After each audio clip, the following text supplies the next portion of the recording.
खतरे में supreme leader Mushtaba खामनाई।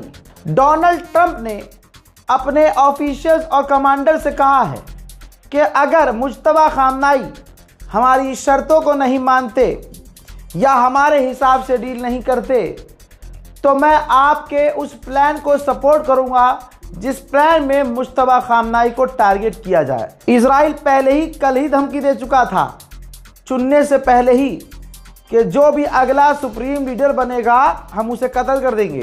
Trump ने परसों कहा था मेरे मिजाज के खिलाफ और मेरी मर्जी के बिना अगर कोई ईरान का सुप्रीम लीडर बना तो उसे मार देंगे। लेकिन ईरान का सुप्रीम लीडर बना भी, ईरान के लोगों ने सपोर्ट किया भी, लेकिन अब मिजाज के मुताबिक, फितरत के मुताबिक अमेरिका ने मुश्तबा खामनाई को कत्ल करने का ऐलान किया है। सवाल यह है कि फिर अब मुसलमान कब तक चुप रहेगा? सवाल यह है कि अब मुसलमान आपस में कब तक लड़ेगा? कब तक शिया सुन्नी करेगा? किसी के जिगर में इतनी ताकत है, मुझे एक बंदा दिखा दो कि जिसके बाबा मार दिए गए, जिसका बाप मार दिया गया, जिसकी औलाद मार दी गई, छोटे छोटे बच्चे मार दिए, जिसकी माँ को कत्ल कर दिया हमले में और उसकी बीवी को भी मार दिया, एक झटके में, एक दोपहर में, रोज़े की हालत में पूरा ख़ानदान ख़त्म हो गया और उसके बावजूद वो आदमी अपना सब कुछ खोने के बाद उसी ख़तरे वाली कुर्सी को कबूल करता है जिसका नाम है मुज्तबा खामनाई, जो अब अमेरिका के निशाने पर है। ईरान को तो बस अब आर पार कर देनी चाहिए, क्योंकि अमेरिका की गुंडागर्दी से सारी दुनिया परेशान है। लेकिन दुनिया की इतनी भसोट नहीं कि डोनाल्ड ट्रंप के आगे बोल सके। दुनिया को सिर्फ अब आखिरी उम्मीद ईरान से है। डोनाल्ड ट्रंप ने कहा था कि ईरान पर हमले हम बढ़ाएंगे, तो ये बात हकीकत है। ईरान पर खौफनाक हमले पिछले कुछ देर में किए गए हैं।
साथ ही इजराइल ने ऐलान किया है कि हमने 1900 ईरान के कमांडर, ऑफिसर और फौजियों को, टोटल 1900 लोगों को जो फौज में थे, कत्ल किया है। भाई ईरान ने ये फोटो जारी किया और बताया कि 10 ट्रिलियन डॉलर का डैमेज, नुकसान हो चुका है अरब को, क्योंकि इन अरब देशों ने अपनी जमीन का इस्तेमाल अमेरिका को करने दिया। ईरान बहुत खतरनाक खेल रहा है। ईरान ने कहा है कि हम जो अपने आस पड़ोस के देशों पर अमेरिका को निशाना बना रहे हैं, ये हम पड़ोस देश को हमला नहीं कर रहे हैं, उस पर हमला नहीं है, ये तो हम अपने डिफेंस में, क्योंकि वहाँ से हम पर किए जा रहे हैं हमले, तो हम अपना डिफेंस कर रहे हैं। अमेरिका का हाल बुरी तरह से ख़राब हो चुका है। अमेरिकी रिपोर्ट्स कह रही हैं कि ट्रंप ने सोचा नहीं था कि ये जंग इतनी लंबी चलेगी और इतना नुकसान हमें हो भी जाएगा। अमेरिका का इराक में जो लॉजिस्टिक सेंटर था, ईरान ने उसे भी नहीं छोड़ा, पूरी तरह से मिसाइलों की बरसात करके तबाह कर दिया है। हिस्टोरिकल प्लेसेस पर इजराइल हमेशा से हमले करता है और कब्जा भी करता है। UNSCO में जो रजिस्टर्ड एक ईरान का हिस्टोरिकल प्लेस था इस्फहान में, उस बिल्डिंग, उस इमारत को जो हेरिटेज था, उस पर इजराइल ने हमला किया। वो इमारत बुरी तरह से क्षतिग्रस्त है, जिसकी तस्वीर आपकी स्क्रीन पर है। इजराइल यही सब कर सकता है।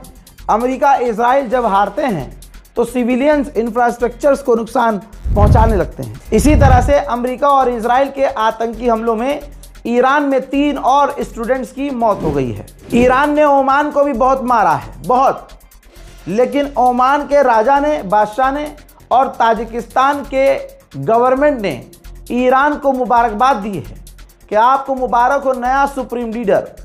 मेरे दोस्तों, सबसे पहले ईरान के सुप्रीम लीडर के नए चुने जाने पर सबसे पहले व्लादिमीर पुतिन ने खुद मुबारकबाद दी थी। इस आदमी का नाम याद रखना चाहिए। इजराइल का जो यूएन में एनवॉय है, उसका बयान सुने आप, जो उसने कहा है, और आप बताइए कि जीत किसकी हुई है। हज़रात, यूएन का एनवॉय इजराइल का, उसने कहा है कि कोई नया लीडर आ जाने से या पुराना मार देने से रिजीम चेंज नहीं होती। अब नया सुप्रीम लीडर है, लेकिन आइडियोलॉजी वही है, क्रोनोलॉजी वही है, सिस्टम पहले वाला है, मेंटालिटी वही है। तो ये सब कुछ होने के बाद भी कोई फर्क नहीं पड़ा है, रिजीम चेंज होने से भी कोई फर्क नहीं पड़ा है। सवाल ये है कि फिर ये जंग जीत कौन रहा है? जब तुम अपने किसी भी मकसद में अभी तक कामयाब ना हो सके, रिजीम तक ना गिरा सके, तो भैया जीत किसकी हुई? आइए स्ट्रेट ऑफ हॉर्मुज का GIF लगा रहा हूं। ट्रैफिक देखिए, जो टैंकर तेजी से आगे आ रहे हैं, अचानक से वो अपना ट्रैकर बंद कर देते हैं और चुपके से निकलने की कोशिश कर रहे हैं। और अभी भी स्ट्रेट ऑफ हॉर्मुज में जो लाइन ईरान ने खींची थी, हैदर के लाल ने खींची थी, उसे क्रॉस करने का जिगरा किसी में नहीं है। अगर कोई क्रॉस कर भी रहा है तो वह अपने आप को तुर्किश या फिर चीनी या किसी मुस्लिम देश का टैंकर बताकर निकलता है। ईरान की पिटाई जो ईरान ने की है, जिस अंदाज में अमेरिका इजराइल की, ये पिटाई देखने के बाद जो कल बहुत ज़्यादा उछल रहा था बरतानिया का प्रधानमंत्री कह रहा था कि हम अपना एयरक्राफ्ट कैरियर भेजेंगे मिडिल ईस्ट में, हैं? अब जब देखा ईरान बहुत बुरा मार रहा है तो 24 घंटे नहीं गुजरे, अभी 12 घंटे गुजरे हैं, बरतानिया पलट गया है। बरतानिया ने कह दिया है कि, यूके ने कहा है कि हमारा कोई प्लान नहीं है अपना कोई भी एयरक्राफ्ट कैरियर मिडिल ईस्ट में भेजने का। अब सोचिए कि ट्रंप कितनी बड़ी मुसीबत में है। यूएस के डेमोक्रेट्स ने मांग की है कि ईरान के स्कूल पर जो हमला करके 170 बच्चियों को नरसंहार करके मारा गया, अमेरिकी फौज और डोनाल्ड ट्रंप की पूरी तरह से इस मामले में जांच होनी चाहिए। मेरे दोस्तों, ईरान के ऑफिशियल ने कहा है कि हमने साइप्रस, तुर्की और अज़रबैजान पर कोई हमला नहीं किया है। यह हमला इजराइल ने किया था ताकि ये हमसे नाराज हो जाएं और इलाके में ये पीछे हो जाएं और हमारी जंग किसी और से हो जाए। आगे उन्होंने कहा कि इजराइल को लगता है कि हमारे पास सिर्फ 160 मिसाइल लॉन्चर्स बचे हैं।